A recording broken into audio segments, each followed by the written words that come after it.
여러분은 지금 CBS 라디오 김현정의 뉴스쇼를 함께하고 계십니다.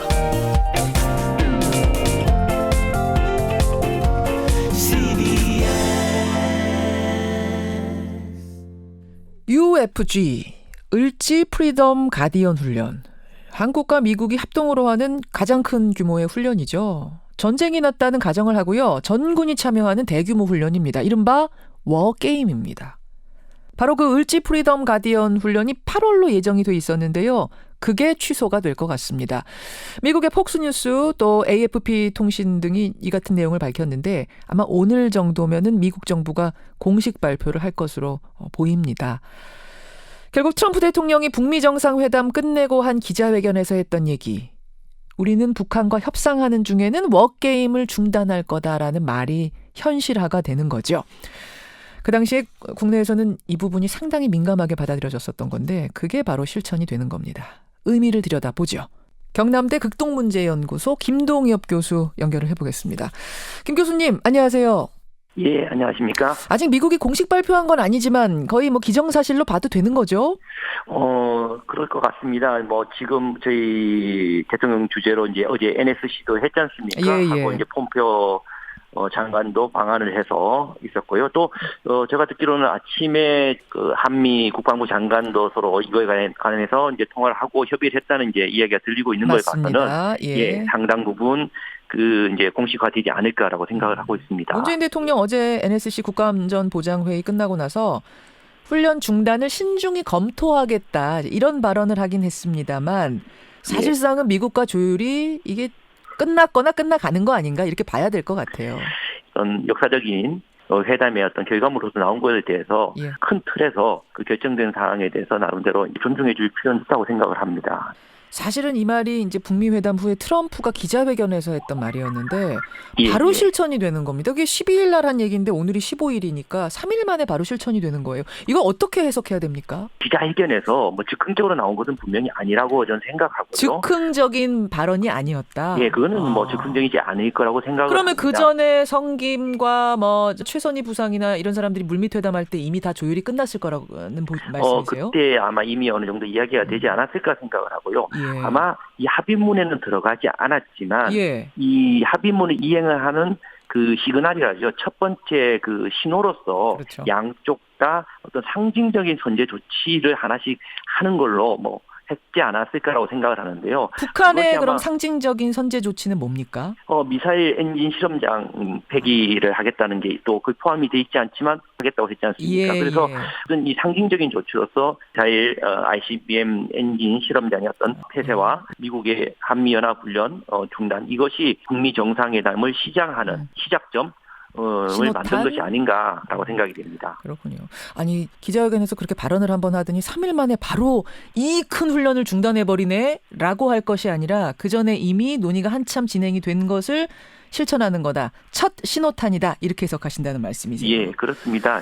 그런데 그 기자회견 직후에도 뭐 우리나라 특히 보수층 중심으로 상당히 민감하게 받아들여졌던 게 뭐냐면 북한이 사실상 제일 두려워하는 게 이런 커다란 3대 한미연합훈련이고 또 이 훈련은 우리 군이 정기적으로 늘 하던 정말 큰 규모의 훈련인데 그걸 멈춘다는 건 너무 불안한 거 아니냐. 북한에 일방적으로 너무 내주는 거 아니냐. 너무 큰 선물부터 주는 거 아니냐. 이런 우려가 나오고 있거든요. 어떻게 생각하세요? 그건 한쪽 면만 보면 그렇습니다. 사실은요. 그러나 이제 결국은 지금 이것을 결정한 것은 북핵 문제를 해결하기 위한 것이지 않습니까? 그러면 군사훈련을 그대로 유지하면서 그러면 북한의 군사적인 위협을 제거해주지 않고 비핵화를 하겠다? 이것은 상대방한테 원하는 것만 있고 우리가 해주지는 안 하겠다라는 어떤 그런 논리로 밖에 되지 않기 때문에 열어놓고 봐야 되지 않겠는가 질문을 던져봐야 될 것 같습니다. 핵실험장도 폐기해라. 미사일 엔진 실험장도 폐기해라. 이걸 계속 주문하면서 우리는 뒤에서 계속 칼을 들고 있는 이런 형국으로 대화가 되겠는가 지금 이런 말씀이세요. 그렇죠. 그런 측면에서 이번 그 북미 정상회담 합의문 같은 경우를 보더라도 어떤 상당히 변화가 있었다고 봅니다. 이번 어떤 합의 내용을 보면 비핵화를 하기 위해서는 어떤 구조적으로 북미 간에 갖고 있는 어떤 불신이라든가 또 이것을 해결하기 위해서 평화체제를 맺어야 되는 이런 어떤 구조를 갖고 있다는 측면에서 상당 부분 그 변화가 있었던 것이 아닌가라고 생각을 할 수 있습니다. 그 선언문 성명 얘기가 나왔으니까 제가 이어서 좀 질문을 드려보죠. 예. 사실 폼페이오 국무장관 기자회견에서도 기자들이 제일 많이 했던 질문이 뭐냐면 싱가포르 성명에 CVID가 왜 구체적으로 명시되지 않았느냐. 당신은 그 싱가포르 회담 있기 전에 분명히 CVID가 꼭 들어가야 된다라고 주장했던 사람 아니냐. 근데 뚜껑을 열어보니까 V하고 I는 빠졌다. 이거 어떻게 된 거냐. 이 질문이 제일 많이 나왔어요. 예. 이것은 뭐 이제 CVID가 갖고 있는 본질적인 어떤 모순이라는 거죠, 사실은요. 이번에도 활발한 실무 접촉을 하면서도 CV에 대한 어떤 합의가 도출에는 실패한 것이 북한이 그것을 받아들이게끔 할 만큼 미국이 줄 만한 게 없다는 거죠, 사실은요. 체제 안전 보장이라는 거를 북한은 줄기차게 요구하는데 CVID라는 건 사실 눈에 보이는 거잖아요. 무기를 없애버리고 바깥으로 빼내버리고 눈에 확확 보이는 거지만 그렇죠. 체제 보장에 있어서는 너무나 이게 추상적인 거기 때문에. 예. 그래서 뭐 우리가 너무 CVID라는 개념에 너무 이렇게 함몰될 필요는 없을 것 같고요. 이번에 들어간 어떤 완전한 비핵화 개념 자체에 저는 충분히 검증 가능하고 비가역적인 어떤 개념이 저는 포함되어 있고 북한도 이를 이제 완전한 비핵화의 개념에 그 V든 I든 이것이 포함되어 있다는 것을 뭐 미국에 전달하고 미국도 이것을 양해했을 가능성이 저는 높다고 봅니다. 그러니까 저희가 지금 전문가들을 계속 여러분들을 만나고 있는데 비슷한 말씀들을 하시네요. CVID라는 건 말하자면 100인데 미국에서는 지금 100 평화협정 하겠다라고 지금 선언에 쓸 수 없잖아요. 미국 혼자 하는 게 아니니까. 100이라는 평화협정을 쓸 수 없는 상황이라면 북한에서도 100이라는 CVID를 선언문에 써줄 수가 없었던 거 아니냐. 하지만 대화는 물밑에서 다 진행 중일 거다. 그래서 이번에도 보면 사실 어떻게 보면 네 가지 어떤 합의 사항이 있었습니다. 뭐 위에 세 개를 보면 첫 번째 게 흔히 말하는 새로운 관계, 국교 정상화를 이야기하는 것이죠. 그 다음에 평화협정, 평화체제를 이야기하고 비핵화를 이야기를 했습니다. 그런데 이제 북한이 비핵화를 하기 위해서는 체제 안정을, 체제 보장을 이야기하는데 북한이 이야기하는 체제 보장은 크게 놓고 보면 세 가지를 이야기할 수 있습니다. 뭔가요? 북한이 아주 북한식 표현하면 자위, 자주, 자립 이 세 가지거든요. 사실은요. 자위라는 것은 군사적 위협이 없어야 되는 것을 의미를 하죠. 위협이 없는 저 자위의 상태가 돼야 된다고 이야기하는데 그렇게 하기 위해서는 뭐 군사적인 어떤 연합훈련 이런 것들도 없어야 되겠지만 지금의 정전 체제가 평화체제로 가면 해결되는 문제거든요. 그렇죠. 두 번째 자주라는 것은 국제사회에서 본인들이 정상적 국가로 날 인정해 달라는 겁니다. 정상국가. 그래서 바로 이 새로운 관계. 북미 간의 수교로 해결될 수 있는 두 번째 문제고요. 그렇죠. 마지막 세 번째 자립이라는 게 뭐냐면 바로 경제적인 문제라고 저는 생각을 합니다. 그래서 이 경제적인 자립이라는 의미는 스스로 경제를 발전시키고 먹고 살 수 있어요. 나갈 수 있는 바로 그 환경을 만드는 거기 때문에 그것을 가로막고 있는 제재를 바로 해제해달라는 그런 의미거든요. 그런 측면에서 보면 북미 수교, 평화협정, 그다음에 제재 해제 이 세 가지를 들 수 있는데 이번에는 이 세 가지 중에 두 가지가 있고 한 가지가 빠졌죠, 사실은요. 마지막까지 밤까지 그 성킴 대사와 최선희 부상이 10시 넘어까지 얘기했죠. 뭐 11시까지 회담을 했다고 하지 않습니까? 그 가장 끝까지 어떤 뭐랄까요? 해결하지 못했던 부분 중에 하나가 바로 미국은 마지막까지도 그 CVID에 가까운 뭔가 조금 더 집어넣으려고 했을 것이고 북한은 거기다가 제재 해제를 담고자 했는데 사실 제재 해제가 담기지 않았던 거죠. 그래서 아마 양쪽 다 요구했던 어떤 수준에서 되지 않았기 때문에 적절한 수준의 어떤 정치적 타협이 있었던 것이 아닌가라고 생각을 합니다. 쏙 이해가 되네요. 그러니까 CVID에서 왜 V하고 I하고는 빠졌느냐라고 우리 계속 얘기하지만 그러니까 북한 입장에서 볼 때는 자위, 자주, 자립에서 자립 부분이 빠진 거예요. 그쪽에서 볼 때는. 그렇죠. 경제 제재가 빠진 거예요. 선언문에. 우리는 이걸 안 넣어주면서 왜 우리에게는 이걸 넣으라고 하느냐. 이게 지금 맞부딪혔다는 얘기고 결국 거기가 완성이 안 됐기 때문에 양쪽 다 못 넣었다는 얘기.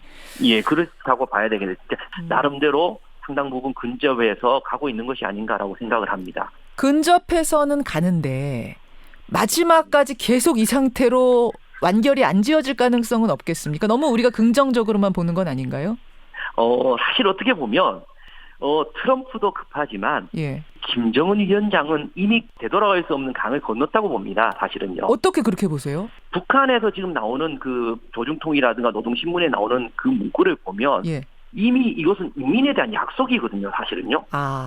지금 북미 정상회담에서 한 것을 거의 가감없이 인민들에게 얘기하고 있어요. 거예요. 그리고 또 한 가지는 어제 북한이 북미 정상회담에 대한 40분짜리 동영상을 TV로 방영을 했습니다. 아주 자세하게 방영을 했더라고요. 이례적으로. 또 재밌는 거는 김정은 위원장이 그 하루 전날 싱가포르를 명소를 돌아다니는 게 있지 않습니까? 2시간 동안. 그 그림까지 거기 포함되어 있는데요.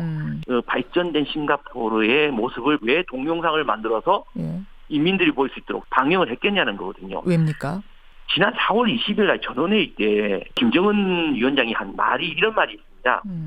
그 당시에 이 전원회의가 바로 병진 노선을 이제 끝내고 경제 건설을 위한 총략하겠다. 새로운 어떤 전략 노선을 발표한 그날이었거든요. 그래요. 그날 발표를 하면서 김정은이 한 말 중에 이런 말이 있습니다. 온 나라에 인민들의 웃음소리가 들리게 하겠다. 경제를 발전시키겠다라는 약속을 이미 했기 때문에 옛날 같으면 다 가리잖아요. 잘 사는 나라의 모습 그렇죠. 같은 거. 그러니까 보여주는 거예요, 이제. 그거는 본인이 지금 가고자 하는 길, 그러니까 비핵화의 길. 그러니까 지난 수십 년 동안 핵 때문에 인민들이 그렇게 힘들고 어려운데 그 핵을 왜 없애지? 라는 어떤 인민들에 대한 질문에 대해서 답하는 그렇기 거예요. 때문에 우리는 핵을 내려놓을 수밖에 없다는 정당성을 만드는 거라고 해요. 그래서 알겠습니다. 저는 그런 차원에서 되돌아갈 수 없는 김정은은 강을 건넜다고 저는 봅니다. 사실은요. 너무 의심하지 않아도 될 것 같다. 이 말씀을 하시는 거예요, 지금. 아니요. 의심을 하지 말아야 된다는 것은 아니지만은 저는 이 북핵 문제 해결은 CVI도 아니고 어떤 제재도 아니고 신뢰의 문제라고 봅니다. 신뢰, 맞아요. 맞아요.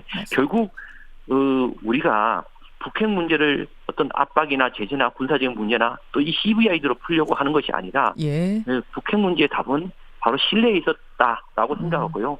그 신뢰에 있다는 것을 이제 트럼프는 이해를 하고 있는 것이 아닌가. 트럼프 대통령은 이해를 하고 김정은도 그것을 이해를 하고 이 김정은 위원장과 트럼프 대통령 양자가 이해를 하면서 지금 만든 것이 바로 이번에 정상회담의 결과물이 아닌가라고 생각을 합니다. 여기까지 해석을 듣는 것으로 하죠. 교수님 고맙습니다. 감사합니다. 경남대 극동문제연구소 김동엽 교수였습니다.